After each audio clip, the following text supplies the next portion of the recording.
उदित सीमानगर गांव के चौराहे पर पानी पूरी बेचा करता था, लेकिन सर्दी का माहौल हो चुका था, इसलिए उसकी पानी पूरी का काम कम चल रहा था। ऐसे ही एक दिन वो पानी पूरी बेचने के लिए आवाज लगा रहा था। पानी पूरी ले लो, पानी पूरी 10 रुपए प्लेट पानी पूरी खा लो। ताज़ा ताज़ा पानी पूरी खाओ और पानी पूरी का मजा लो। उदित आवाज लगाकर थक जाता है, पर कोई नहीं आता और इस तरह अब सुबह से शाम तक उसके ठेले पर कोई भी ग्राहक पानी पूरी खाने के लिए नहीं आता। सुबह से शाम हो गई, पर किस्मत तो देखो, एक ग्राहक मेरी दुकान पर नहीं आया। मुझे तो समझ नहीं आ रहा कि मैं अपना घर कैसे चलाऊं। उदित खुद से ये बात बोल ही रहा होता है कि तभी वहाँ एक औरत आती है और कहती है, अरे उदित भाई, कितने की दे रहे हो पानी पूरी? बहन जी, 10 रुपए प्लेट है, आपके लिए लगा दूं? ठीक है भाई, लगा दो, लेकिन चटपटा अच्छा रखना। मुझे चटपटा खाना बहुत अच्छा लगता है। बहन जी, आप पानी पूरी खाकर तो देखिए, आपको बहुत ज्यादा पसंद आएंगी। जैसा आपको चाहिए मैं वैसा ही पानी पूरी बनाता हूँ। उदित ये बोलता है और उसे पानी पूरी खिलाता है। औरत पानी पूरी खाकर देखती है। पहली पानी पूरी खाते ही उसके दांतों में ठंडक महसूस होती है और वो आधी पानी पूरी थूक देती है। क्या बात है बहन जी, पानी पूरी थूक क्यों दी? स्वाद में कुछ कमी थी क्या? नहीं भाई, तुम्हारी पानी पूरी का स्वाद तो बहुत अच्छा है, लेकिन तुम तो जानते हो कि मौसम कितना ठंडा है और ऐसे में ठंडा पानी दांतों पर लगते ही जलन मारता है। बहन जी, अब पानी पूरी तो ऐसे ही बनती है, इसीलिए मैंने ऐसे ही बनाई है। तुम चिंता मत करो भाई, मैं तुम्हें तुम्हारी पानी पूरी के प्लेट के 10 रुपए दे दूंगी, पर मुझसे एक से ज्यादा नहीं खाई जाएगी। मेरे दांत ठंडी चीज बर्दाश्त नहीं कर पाते। कोई बात नहीं बहन जी, जब आपने पानी पूरी खाई ही नहीं तो आप मुझे किस चीज के पैसे देंगी? मुझे कोई पैसे नहीं चाहिए, मैं जो भी कमाता हूँ मेहनत का कमाता हूँ।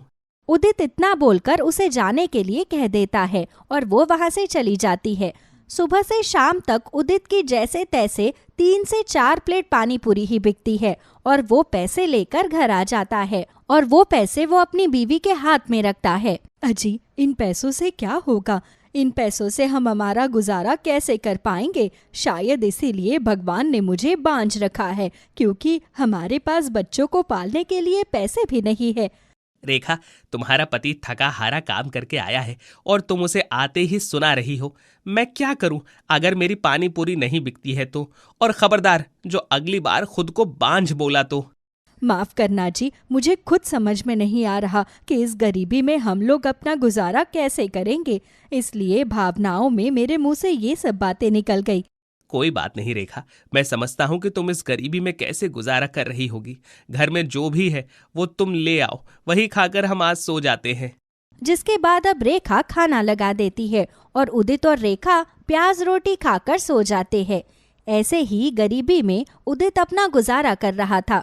समय गुजरता है और एक दिन उदित ने ठेला लगाते हुए अपनी पत्नी से कहा, रेखा, तुम तो जानती ही हो कि ठंड बहुत ज्यादा है। एक काम करो, मेरे लिए एक बोतल में पानी भर कर दो। पानी को गर्म कर देना और उसके आसपास कपड़ा लपेट देना ताकि वो ज्यादा देर तक गर्म रहे। रास्ते में प्यास लगती है तो ठंडा पानी पिया नहीं जाता। मैं समझती हूँ जी, तभी तो शायद पानी पूरी भी नहीं बिक रही, क्योंकि कौन ठंडे पानी की पानी पूरी खाएगा। हाँ, अब तुम जल्दी से मुझे पानी गर्म करके बोतल पर कपड़ा लपेट कर दे दो। मैं ठेला लगाने जाता हूँ। भगवान का आशीर्वाद रहा तो आज कम से कम 10 प्लेट पानी पूरी तो अच्छे से बिक ही जाएगी।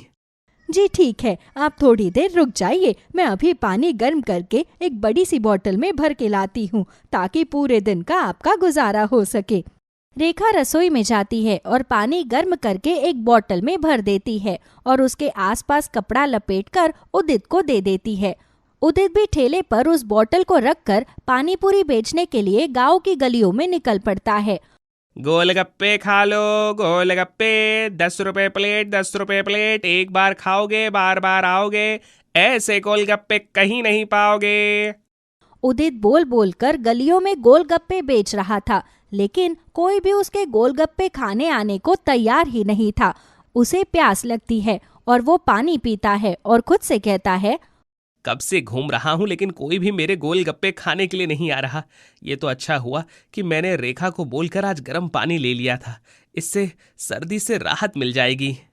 उदित ये बोलता है और उसे उस औरत की बात याद आती है और उसने कहा, इतने ठंडे मौसम में जब मैं ठंडा पानी पी नहीं रहा तो लोग ठंडा गोलगप्पा कैसे खाएंगे।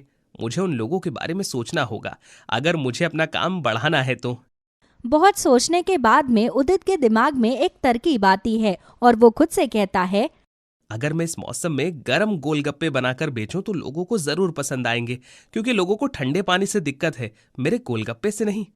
ये सोचकर अब उदित अपने गर्म पानी की बोतल का पानी गोलगप्पे के पानी में मिक्स कर देता है, जिससे गोलगप्पे का पानी गर्म हो जाता है और अब गलियों में घूमता है और जोर जोर से आवाज लगाता है, गोलगप्पे, गर्मा गर्म गोलगप्पे, एक बार खाओगे बार बार आओगे, ऐसे गोलगप्पे कहीं नहीं पाओगे, मात्र 15 रुपए में।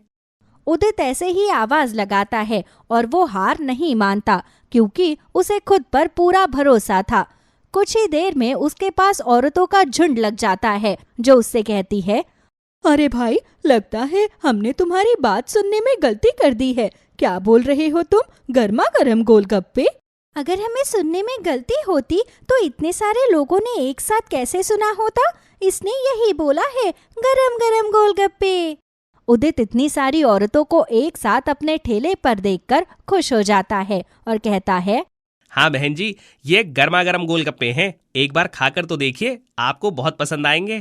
तो फिर देर किस बात की? जल्दी से हम लोगों के लिए गरम गरम गोलगप्पे लगा दीजिए, हम भी तो जरा गरम गरम गोलगप्पे खाकर देखें। मुझे तो नाम सुनकर ही रहा नहीं जा रहा। जरूर ये गोलगप्पे अनोखे होंगे, तभी तो तुमने इनका नाम इतना अनोखा रखा है।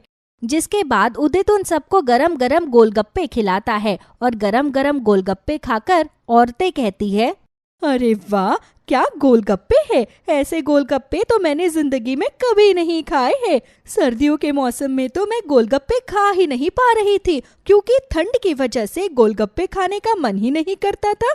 दांतों की परेशानी और हो जाती थी, इसलिए गोलगप्पे नहीं खाती थी। भैया, मेरे लिए तो तुम रोज शाम को इस मोहल्ले में आ जाया करो। मुझे तो ये गोलगप्पे बहुत पसंद है। अब से मैं रोज तुम्हारे हाथों के गोलगप्पे खाऊंगी। सच में ऐसे अनोखे गोलगप्पे खाकर तो मजा ही आ गया। बड़ा स्वाद है तुम्हारे गोलगप्पों में। जिसके बाद में ऐसे उदित गलियों में घूम घूम कर गोलगप्पे बेच रहा था, तो वहीं कई देर तक वो घर नहीं आया था और रेखा को उसकी चिंता सताने लगती है। हे भगवान, अभी तक ये घर क्यों नहीं आए हैं? ऐसा वो कभी नहीं करते। कहीं ऐसा तो नहीं कि उन्हें मेरी किसी बात का बुरा लग गया हो और आज भी कमाई ना हुई हो, इसलिए वो घर नहीं आए। हे भगवान, मेरा तो जी बैठा जा रहा है। मुझे तो समझ में नहीं आ रहा कि मैं क्या करूं। अब इनके बारे में कैसे पता करवाऊं?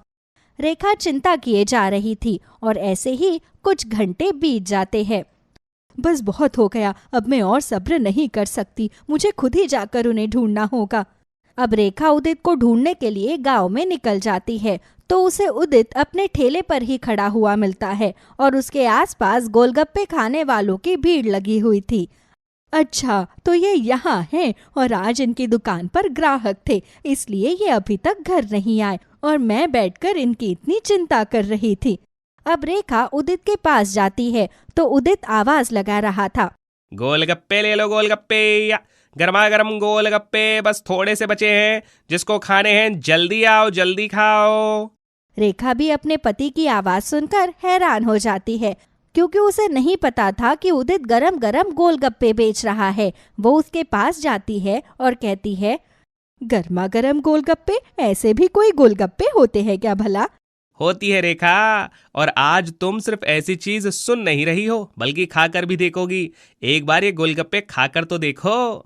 हाँ जी, वैसे तो मुझे गोलगप्पे इतने पसंद नहीं है, क्योंकि मुझे गोलगप्पे खाने की शुरू से आदत नहीं है, लेकिन ये नाम सुनकर खाने का मन बहुत कर रहा है। बड़ा अनोखा नाम है। रेखा, एक बार खाकर देखो, तुम भी मेरे गर्मा गर्म गोलगप्पों की फैन हो जाओगी। जिसके बाद अब उदित रेखा को गरम गरम गोलगप्पे लगाकर दे देता है और गोलगप्पा खाते ही रेखा कहती है, ये गोलगप्पे नहीं है, बल्कि हमारी सोई हुई किस्मत की चाबी है। आपको पता है, गांव के अंदर ये गरम गरम गोलगप्पे बहुत बिकेंगे। मैं भी यही चाहता हूँ रेखा, भगवान करे ऐसा ही हो। जिसके बाद कुछ दिन गुजरते हैं। उदित के गरम गरम गोलगप्पे गांव में खूब बिक रहे थे। हर कोई गोलगप्पे खाने के लिए कतार में खड़ा रहता।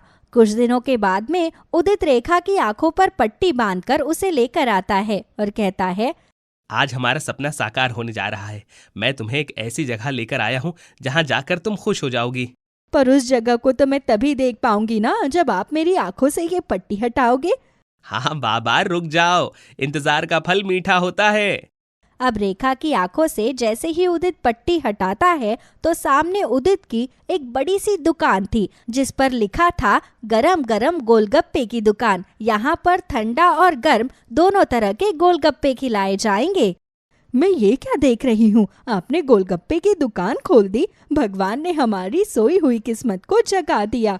ये सब उन इन्फ्लुएंसर्स की वजह से हो पाया है जिसने मेरे ठेले की वीडियो बनाकर अपने YouTube चैनल पर डाल दी और सब लोग गर्मा गर्म गोलगप्पे खाने के लिए आने लगे हैं।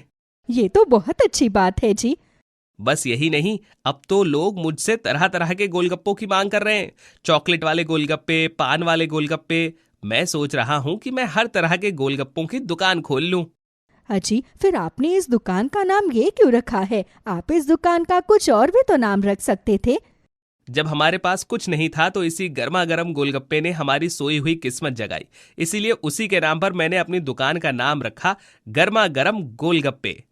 सच में मुझे बहुत खुशी है कि अब हमारी सोई हुई किस्मत जाग जाएगी। मुझे उम्मीद है कि भगवान हमें अब जल्दी से एक संतान दे देगा। तुम बिल्कुल भी चिंता मत करो रेखा, अब मैं तुम्हें अच्छे से अच्छे डॉक्टर को दिखाऊंगा और खुद को भी, और हम पता करेंगे कि आखिर हमें संतान क्यों नहीं हो रही। सोनम की सास और उसकी ननद बारी बारी से उसको दिलासा दे रही थी। विनोद को गुजरे हुए पूरे 13 दिन हो गए थे। उसकी 13वीं पर आए हुए लोग भी वापस जा चुके थे और सोनम अभी भी रोए जा रही थी। चुप हो जा सोनम, अगर तेरा पति गया है तो मेरा भी तो बेटा गया है। हाँ भाभी, मेरा भी तो भाई गया है।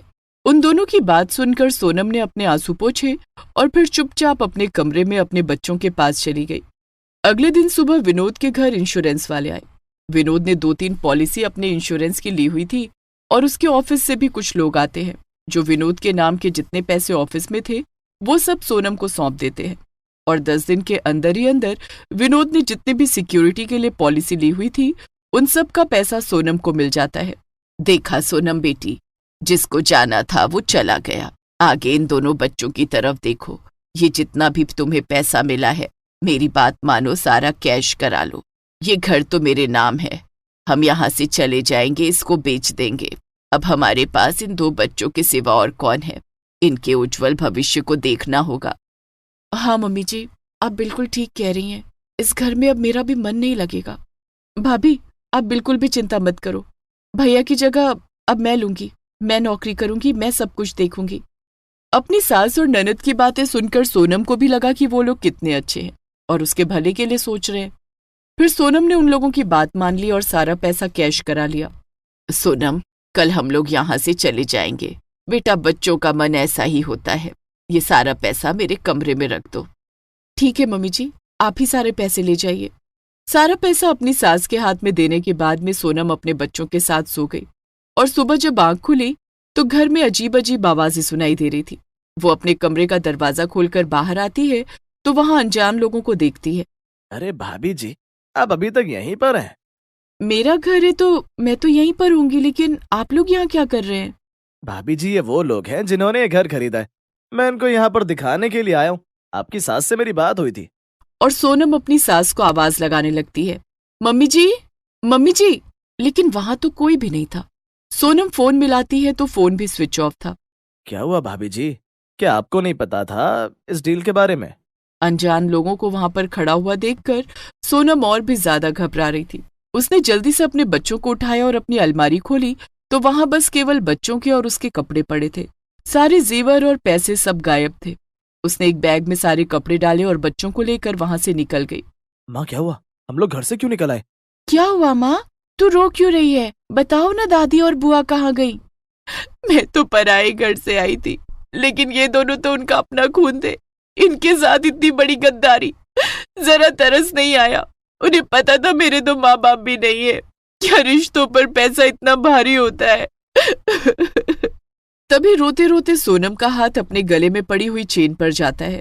वो तुरंत ही अपनी चेन गले से निकालती है और एक सुनार की दुकान पर जाकर उसे बेच देती है। सुनो भैया, यहाँ कहीं किराए का मकान मिलेगा? किराए का मकान बहन जी? एक काम करो, यहाँ से 2 गली आगे मैंने कल आते समय देखा था, वहां पर शायद किराए के लिए जगह खाली है।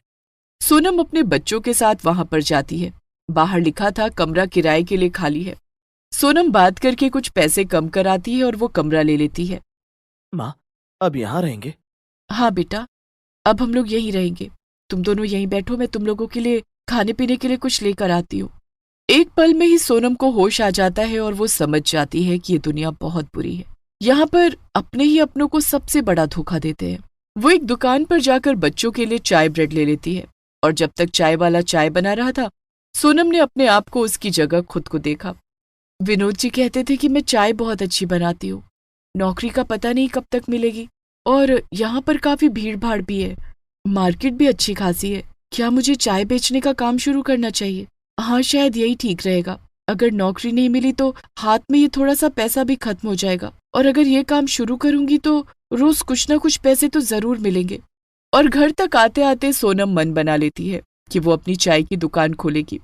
बच्चों को वो सब खिलाने के बाद सोनम फिर बाहर मार्केट में आती है और थोड़ा बहुत सामान रसोई के लिए ले लेती है। फिर वो एक चूल्हा खरीदती है, एक दुकान पर जाकर एक छोटे सिलेंडर का इंतजाम करती है और इन सब कामों में उसे शाम हो जाती है। दोनों बच्चे डरे सहमे उस कमरे में बैठे हुए थे। अपनी माँ को आया देख वो दोनों उसके गले लगकर रोने लगते हैं। माँ तू कहाँ चली गई थी? हमें बहुत डर लग रहा था। बेटा, मैं तो इंतजाम करने के लिए गई थी कि शाम को कुछ बनाकर तुम्हें खिला दूंगी। डर क्यों रहे हो? यहाँ किसी ने तुम्हें कुछ कहा तो नहीं है ना? नहीं माँ, किसी ने कुछ नहीं कहा, बस हमें भी लगा आप भी दादी और बुआ की तरह हमें छोड़कर चली गई हो। ये तुम कैसी बातें कर रहे हो बेटा? भला मैं तुम दोनों को कैसे छोड़ सकती हूँ? चलो डरो मत, थोड़ा थोड़ा पानी पियो, तब तक मैं तुम लोगों के लिए खाने के लिए कुछ बनाती हूँ। फिर सोनम बच्चों को खाना बना कर देती है। अगले दिन सुबह वो सारा सामान लेकर उस बाजार के कोने में चाय बनाने लगती है। वो अपने दोनों बच्चों को भी साथ लेकर आई थी। माँ, क्या तुम यहाँ पर अब चाय बनाया करोगी? हाँ बेटा, मैं यहाँ पर चाय बनाया करूंगी क्योंकि मुझे तुम लोगों को स्कूल भेजना है। बहुत दिन की छुट्टी हो चुकी है। तुम लोगों को पढ़ाना लिखाना भी तो है और कामयाब भी बनते हुए देखना है। माँ, हम तुम्हारे साथ हैं। तभी 2-4 मजदूर वहां पर आते हैं और सोनम से चाय बनाने के लिए कहते हैं। सोनम अच्छे से दूध डालकर उसमें चाय पत्ती, अदरक और इलायची डालकर चाय बनाती है। वो मजदूर जैसे ही पहला घूंट चाय का लेते हैं, उन्हें चाय बहुत ही अच्छी लगती है। चाय तो बहुत बढ़िया थी। सुबह सुबह ऐसी चाय मिल जाए तो पूरा दिन शरीर में फुर्ती रहती है। ये बात तो तुमने बिल्कुल सच कही है। वाकई में चाय तो बहुत ही अच्छी है। सोनम को अच्छा लगता है। वो उन लोगों से पैसे ले लेती है। उसके बाद सोनम बच्चों के स्कूल में फोन करती है और उनकी प्रिंसिपल को सारी बात बता देती है।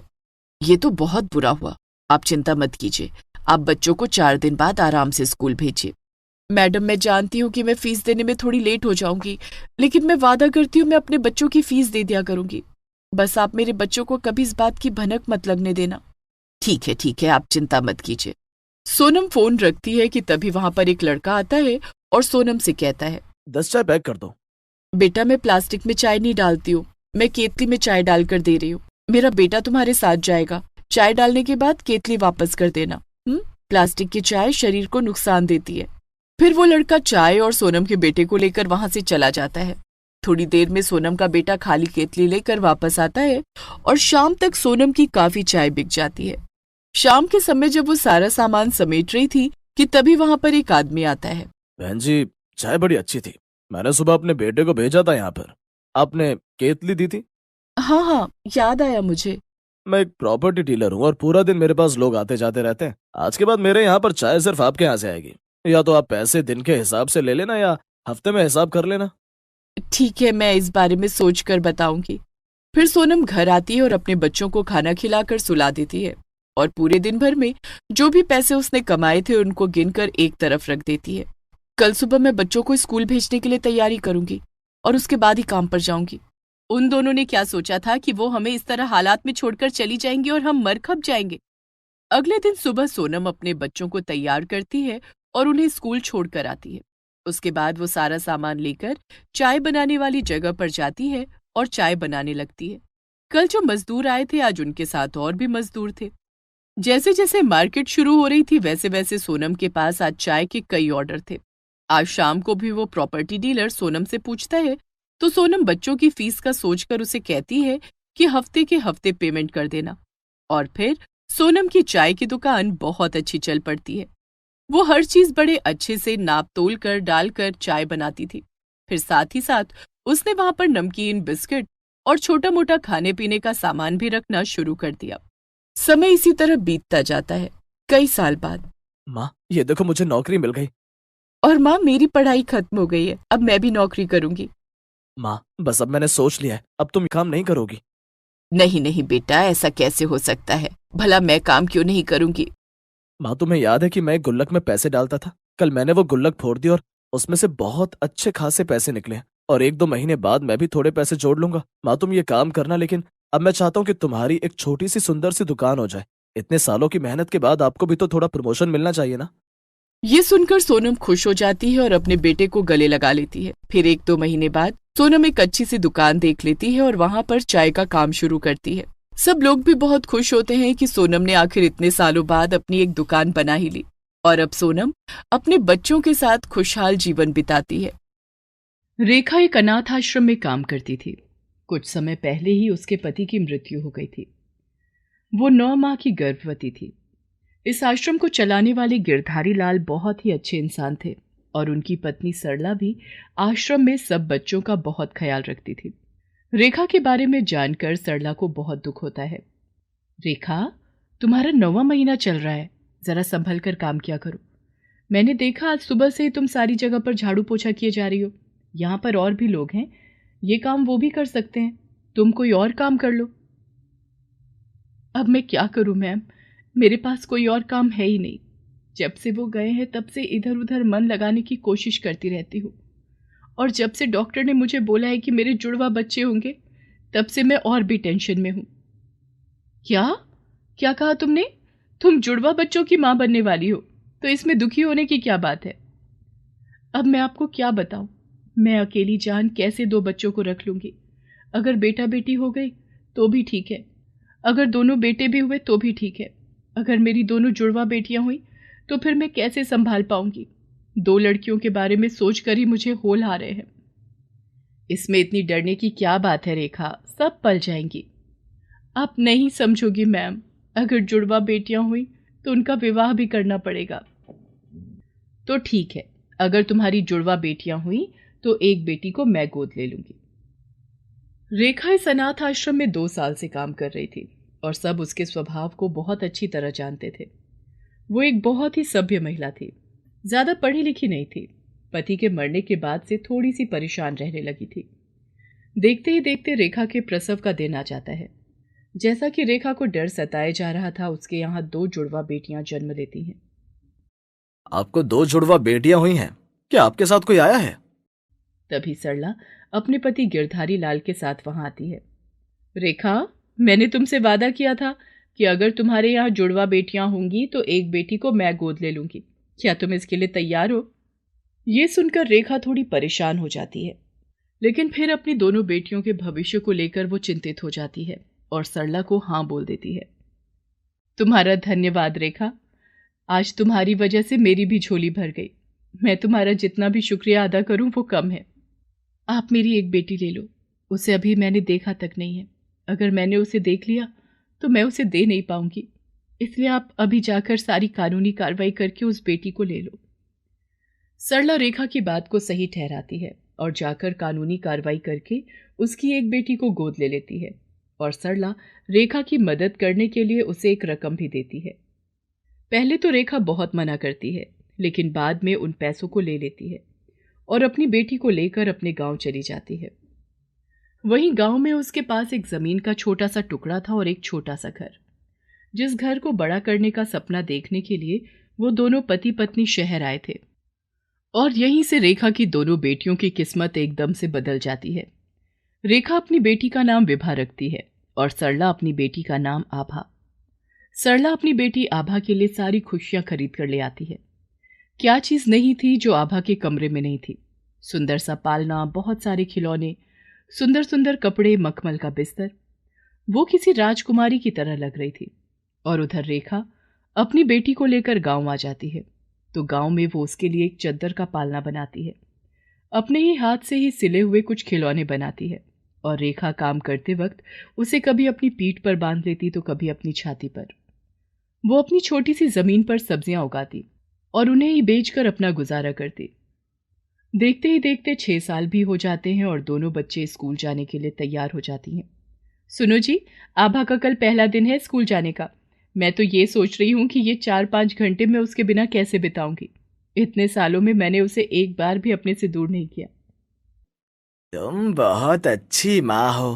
किसी पराई लड़की को इतना प्यार दिया है कि सगी माँ भी न दे पाती। आज तो आपने ये बात कह दी, लेकिन आइंदा कभी भी ये बात कहकर मेरा दिल मत दुखाना। आभा मेरी ही बेटी है। तभी आभा भागते भागते वहां आती है और अपनी माँ के गले लग जाती है। मम्मी जी, आप कौन सी बोतल ले आई हो? मैंने कहा था ना मुझे पिंक कलर की बोतल चाहिए और आप मेरे लिए ब्लू ले आई हो। आई एम सॉरी बेटा, चलो तुम तैयार हो जाओ, मैं तुम्हें अभी पिंक कलर की बोतल दिलाकर लाती हूँ। सरला आभा को बोतल दिलाने के लिए जाती है और उधर गांव में, अरे वाह वाह, आपने तो कितना सुंदर रंग बिरंगा मेरा बस्ता तैयार कर दिया। स्कूल में तो सब बच्चे फिर मेरा ही बस्ता देखेंगे। मेरी प्यारी गुड़िया, देख मैंने तेरे लिए ये बोतल भी तैयार की है। रेखा एक खाली पानी की बोतल पर सुंदर सी नक्काशी करके उसे पीने की बोतल बनाकर विभा को दे देती है और वो दोनों चीजों को पाकर बहुत खुश हो जाती है। दोनों बच्चियां अलग अलग जगह पर स्कूल जाना शुरू कर देती हैं। स्कूल जाते हुए अभी कुछ ही समय होता है कि रेखा, तुम्हारी बेटी तो पढ़ाई में बहुत होशियार है। कोई भी चीज एक ही बारी में याद कर लेती है। ऐसा लगता है जैसे कि तुम्हारी बेटी विलक्षण बुद्धि की पैदा हुई है। वो तो मैं नहीं जानती टीचर जी, लेकिन जब मैं इसको किताब पढ़ाती थी तो ये सब कुछ याद करके जल्दी जल्दी ही मुझे सुना देती थी। सच में विभा बहुत ही होशियार बच्ची है। उधर आभा के लिए भी टीचर यही बोलती है, जिसे सुनकर सरला बहुत खुश हो जाती है और देखते ही देखते दोनों बच्चियां 12वीं की कक्षा पास कर लेती हैं। एक तरफ आभा बहुत अमीरी में जीवन गुजार रही थी, जहां उसे किसी भी चीज की कमी नहीं होती थी। वहीं विभा एक एक चीज के लिए तरसती रहती थी, लेकिन कभी भी रेखा से किसी भी चीज की फरमाइश नहीं करती थी। स्कूल की तरफ से विभा को स्कॉलरशिप मिलती है। रेखा, विभा ने तो हमारे स्कूल का ही नहीं पूरे जिले का नाम रोशन कर दिया। इस पर भगवान की असीम कृपा है। सरकार की तरफ से विभा को स्कॉलरशिप मिली है और जो एंट्रेंस टेस्ट इसने दिया था उसमें तो ये अव्वल रही है। इसलिए तुम इसका भविष्य खराब मत करो इस गांव में रहकर। इसको लेकर तुरंत शहर चले जाओ। वहां के एडमिशन की सारी प्रक्रिया पूरी हो जाएगी। इस काम में मैं तुम्हारी मदद करूंगी। और किस्मत वापस रेखा को शहर ले आती है। उसे अपनी दूसरी बेटी की बहुत याद आती है। एक बारी रेखा सोचती है कि अनाथ आश्रम जाकर देखूं, फिर मन कड़ा करके नहीं जाती। विभा का एडमिशन शहर के नामी कॉलेज में हो जाता है। देख विभा, नया शहर है, जरा संभल कर बेटा। यहाँ के तौर तरीके सब तेरे लिए नए हैं। माँ, मैं सब जानती हूँ, आपकी बेटी सब संभाल लेगी। पर माँ, हम यहाँ क्या करेंगे? हमारे पास तो काम भी नहीं है। तेरी प्रिंसिपल ने मुझे काम दिला दिया है एक स्कूल में आया का, वहीं रहने का भी हो जाएगा। तू अपने कॉलेज जा, मैं भी काम पे जाती हूँ। विभा कॉलेज जाती है। इतना बड़ा कॉलेज देखकर उसका मुंह खुला का खुला ही रह जाता है। उसे अंदर जाने में भी डर लग रहा था। तभी वहां एक लड़की आती है और विभा से, हे, ये तुम क्या पहन कर आई हो? ये बाल कैसे बना लिया आज? और ये सस्ता सा सूट, क्या ये ड्रीम्स है तुम्हारे? आप मुझे ऐसे क्यों बोल रही हो? और क्या बुराई है मेरे कपड़ों में? ऐसा बोलकर विभा वहां से चली जाती है और वो लड़की उसे ही देखे जा रही थी। तभी पीछे से आभा आकर उसके सिर पर मारती है। तू यहां है और मैं तुझे गेट के पास देख रही थी। ओए सुन, तू इतनी जल्दी कपड़े बदल कर कैसे आ गई? भांग खा ली है क्या? मैं यही पहन कर आई हूं।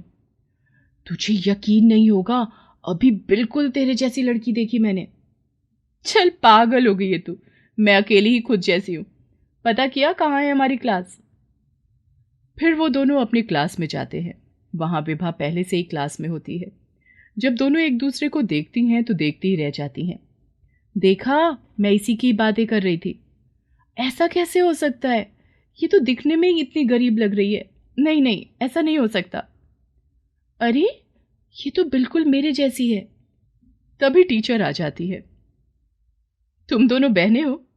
दोनों एक साथ बोलती हैं। नहीं, पर दोनों को देखकर सब यही कह रहे थे कि ये सगी बहनें लग रही हैं। कॉलेज के बाद दोनों घर जाती हैं। मम्मी, मेरी क्लास में एक लड़की आई है, बिल्कुल मेरे जैसी। हम दोनों जुड़वा लग रही थी, बस वो किसी आया की बेटी है। ये सुनकर सरला थोड़ी हैरान होती है और सोचती है कि रेखा तो गांव में रहती है, फिर वो लड़की कौन होगी। और वहां विभा, माँ, आज हूबहू मेरे जैसी लड़की मेरी क्लास में मैंने देखी। हे भगवान, कहीं वो मेरी ही बेटी तो नहीं है। अच्छा, क्या नाम है उसका? आभा नाम है। बहुत अमीर है। इतने सुंदर कपड़े पहनकर आई थी, उसके पास खुद की बड़ी सी कार भी थी। उधर सरला, अच्छा, उसकी माँ ही है, बाप नहीं है क्या? हाँ, मैम ने जब सबसे पूछा था तब उसने कहा था कि वो गांव से आई है अपनी माँ के साथ और उसे स्कॉलरशिप मिली है, तभी इतने बड़े कॉलेज में आई है। इसे कहते हैं किस्मत। हाँ, यही किस्मत है, तभी तो इतने सालों बाद तुम दोनों मिल गई। सरला सारी बात गिरधारी लाल को बता देती है। मन छोटा मत करो, रेखा तुमसे आभा को नहीं लेगी। अगर लेना होता तो वो बहुत पहले ही ले लेती। तुम्हें उससे मिलना चाहिए। नहीं नहीं, मैं आभा को नहीं खोना चाहती। संभालो खुद को। दोनों बच्चियों को पता चले, हम खुद उन दोनों को बता देते हैं और मुझे पूरा यकीन है वो दोनों समझ भी जाएंगी। गिरधारी लाल रेखा का पता लगवाता है, उसे और विभा को लेकर घर जाता है, जहां सरला और आभा उनका इंतजार कर रही थी। रेखा सरला को देखकर नमस्कार करती है। सरला भी आभा और विभा दोनों हैरान सी खड़ी थी। तब गिरधारी लाल दोनों बच्चियों को सब सच बता देता है। रेखा आभा को गले लगा लेती है। मैम, आभा आपकी ही बेटी है, मेरी तो बस विभा है। आपने उसे अपनी बेटी की तरह पाला है। आभा, तुम भी इन्हें दिल से मानती हो। और बेटा, मैं और विभा को आदत है इस लाइफ की, तुम नहीं रह पाओगी। और फिर सरला जी से अच्छी माँ तुम्हें नहीं मिलने वाली थी। दोनों बहनें अच्छी दोस्त बन जाती हैं और अपनी पढ़ाई खत्म होते ही विभा को सरकारी नौकरी मिल जाती है और आभा की शादी सरला बड़ी धूमधाम से करा देती है। और वहीं विभा अपनी माँ रेखा को बहुत खुश रखती है और अपने ही विभाग के एक लड़के से उसकी शादी हो जाती है। गिरधारी लाल रेखा को अनाथ आश्रम संभालने को देता है, जिससे सरला और रेखा साथ रहें और बेटियां भी। प्रीति अपनी कुछ सहेलियों के साथ गली में खेल रही होती है। तभी उसकी सहेली के घर आई उसकी बुआ की लड़की उसे बोलती है, कितनी सांवली लड़की है ये, तुम सबके बीच में अलग से ही चमक रही है। ऐसे मत बोल, बुरा मान जाएगी। इसमें बुरा मानने वाली कौन सी बात है? अगर वो सांवली है तो सांवली है ही ना। अपने आसपास की लड़कियों की ऐसी बातें सुनकर प्रीति के मन में कभी कभी ये विचार आता कि वो इतनी सांवली क्यों है। धीरे धीरे प्रीति की शादी की उम्र हो जाती है। उसके घर वाले उसके लिए लड़का देखने लगते हैं। प्रीति, सुनो, इधर आओ। कल तुम्हें देखने के लिए एक लड़का आ रहा है, इसलिए तुम एक काम करो, ये उपटन मैंने तुम्हारे लिए बनाया है। इसे लगाकर थोड़ी देर बाद चेहरा धो लेना, तुम्हारा सांवलापन थोड़ा कम दिखाई देगा। ये कैसी बातें कर रही हो माँ? तुम मेरी माँ होकर भी मुझे मेरे सांवले रंग का ताना दे रही हो?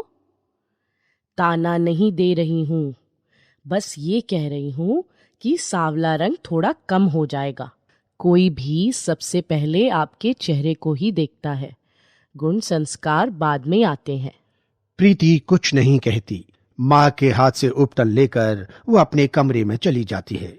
तभी प्रीति के पापा घर आ जाते हैं और उसकी माँ को बोलते हैं, तुमने प्रीति को बता दिया ना कि कल उसे देखने वाले आ रहे हैं? अगर हमारी प्रीति का रंग थोड़ा साफ होता तो अभी तक उसकी शादी हो जाती। मैं तो थक गया हूं। अब हर हफ्ते कोई न कोई प्रीति को देखने आता है और रिजेक्ट करके चला जाता है। बस कल जो आ रहे हैं माता रानी कृपा करे वो प्रीति को पसंद कर लें। प्रीति अपने सांवले रंग को लेकर फिर दुखी हो जाती है। उसे रोज रोज इस तरह लोगों के सामने चाय पानी ले जाना अच्छा नहीं लग रहा था। मेरे सांवलेपन को लेकर सभी मुझे कोसते रहते हैं। क्या सांवला रंग इतना बुरा होता है? होता ही होगा, तभी तो माँ मुझे किसी भी शादी फंक्शन में नहीं लेकर जाती। अगले दिन प्रीति को देखने वाले आते हैं और वो भी प्रीति को रिजेक्ट करके चले जाते हैं। प्रीति को बहुत बुरा लगता है, पर अब किया भी क्या जा सकता था। आज भी लड़के वाले ना करके चले गए। मुझे तो समझ नहीं आता कि इस रंग का इतना इशू क्यों बना लेते हैं लोग। 1 महीने तक प्रीति को देखने कोई नहीं आता। प्रीति भी चैन की सांस लेती है कि रोज रोज ड्रामा नहीं करना पड़ता। फिर एक रोज उसकी रिश्तेदार उसके घर आती है। अरे चांदनी बहन, बड़े दिनों बाद आना हुआ। सब घर में कुशल पूर्वक तो है ना? माता रानी की कृपा है, बस तू बता कैसी है? सब ठीक ही है चांदनी, अब क्या बताऊं। क्या हुआ, तेरा मुंह क्यों लटका हुआ है? सुन चांदनी, तेरी तो बहुत जगह जान पहचान है। तू कोई रिश्ता बताना हमारी प्रीति के लिए। तुझसे झूठ नहीं कहूंगी, रिश्ते तो बहुत आते हैं, पर उसके सांवले रंग की वजह से मना हो जाते हैं। अच्छा, तो तू इस वजह से परेशान है? चल फिक्र मत कर, मेरी नजर में एक रिश्ता है। मैं उन लोगों से बात करती हूँ, फिर तुझे बताऊंगी। चांदनी नाश्ता पानी करके चली जाती है। दूसरे दिन वो फोन करके प्रीति की माँ को बोलती है। हेलो बहन, कैसी हो? हेलो, हाँ मैं ठीक हूँ चांदनी। तूने बात करी उन लोगों से? बात की है, तभी तो तुझे फोन लगाया है। सुन, वो कल प्रीति को देखने आएंगे। कल ही? इतनी जल्दी? भाई मैंने बात करी, उन्होंने मुझे टाइम दिया, मैंने तुझे बता दिया। अब तुझे जल्दी लग रही है तो मैं क्या कर सकती हूँ? कहे तो मना कर दूं? नहीं नहीं, उन्हें बोल दे वो आ जाएं, मैं तैयारी कर लूंगी। और वो प्रीति के पापा को फोन करके बताती है। सुनो जी, कल प्रीति को देखने वाले आ रहे हैं। आप कुछ मिठाइयाँ और नमकीन लेते आना। कौन है, कुछ पता किया तूने?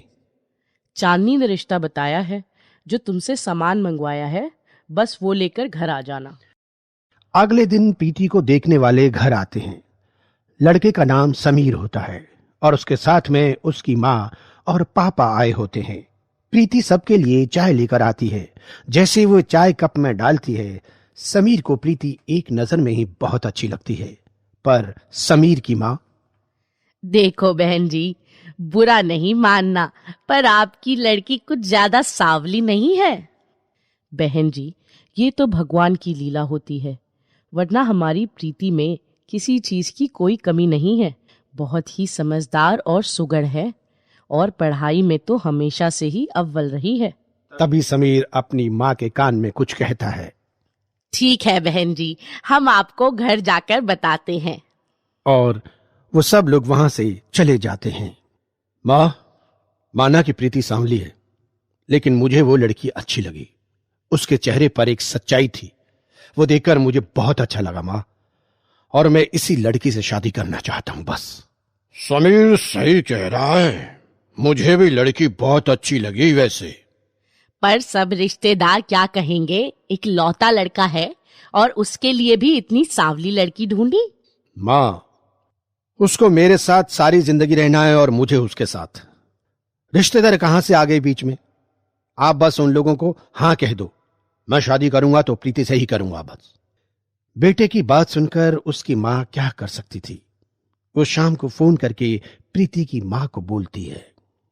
हेलो बहन जी, मिठाई बंटवाओ, मेरे बेटे को आपकी बेटी बहुत अच्छी लगी। जल्दी ही शादी की तारीख निकालकर आपसे बात करूंगी। फिर जल्दी ही शहनाई बजती है और प्रीति और समीर की शादी हो जाती है। प्रीति, तुम बहुत सुंदर लग रही हो। समीर, एक बात पूछूं, आप बताएंगे? हाँ प्रीति, देखो तुम्हें पूछने की जरूरत नहीं, मैं जानता हूं कि तुम क्या पूछने वाली हो। कहो तो मैं बता दूं कि मैंने तुम्हें इसलिए पसंद किया क्योंकि तुम बहुत ही सादा हो और मुझे तुम्हारी सादगी पसंद आई।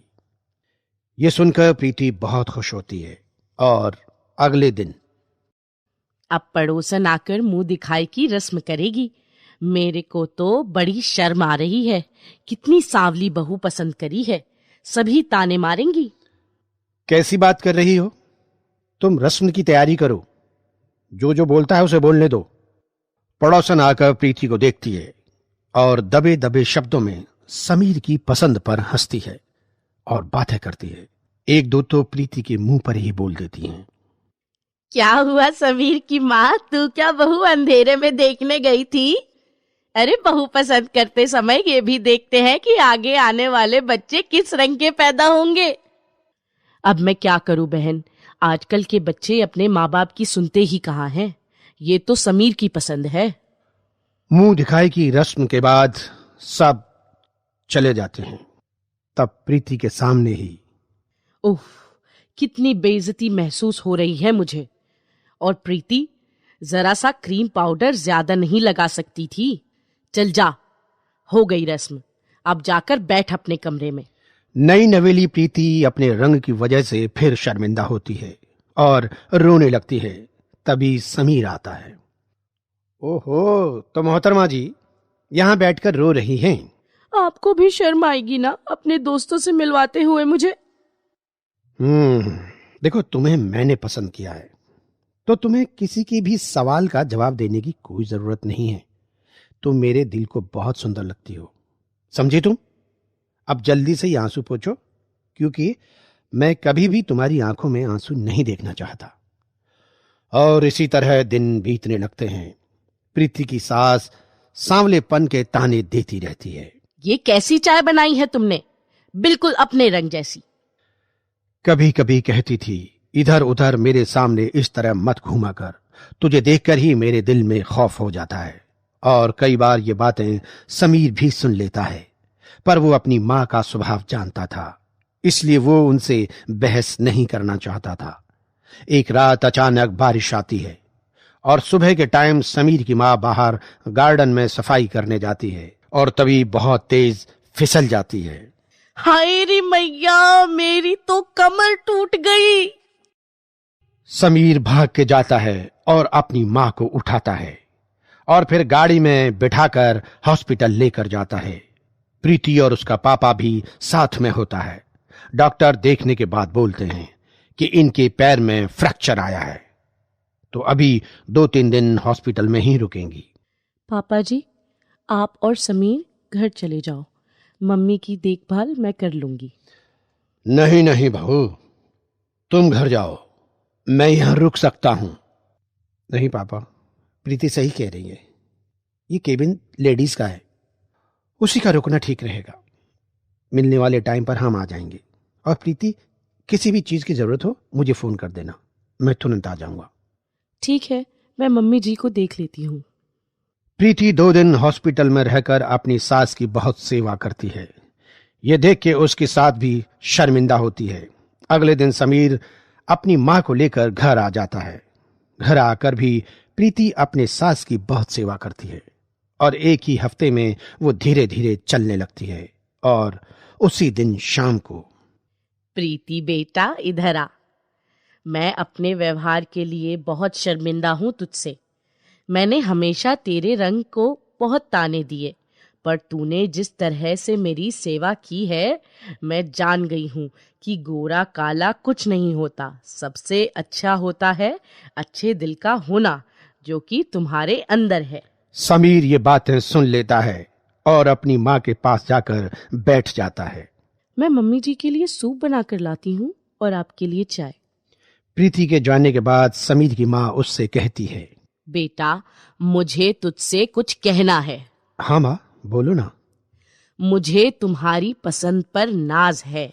मैंने प्रीति को बहुत भला बुरा कहा, लेकिन उस लड़की ने आज तक कभी मुझे पलटकर जवाब नहीं दिया। मैं सब जानता हूँ माँ, मैंने भी कई बार आपको उसको ताने देते हुए सुना है, पर तुम यकीन नहीं करोगी कि प्रीति ने आज तक मुझे कभी भी आपके बारे में कुछ नहीं कहा। प्रीति, मुझे माफ कर दो। मेरा रवैया तुम्हारे साथ सही नहीं था, पर आज मैं जान गई हूं कि तुम बहुत अच्छी लड़की हो और मुझे बहुत खुशी है कि तुम मेरी बहू हो। और उसके बाद सब लोग खुशी खुशी रहने लगते हैं।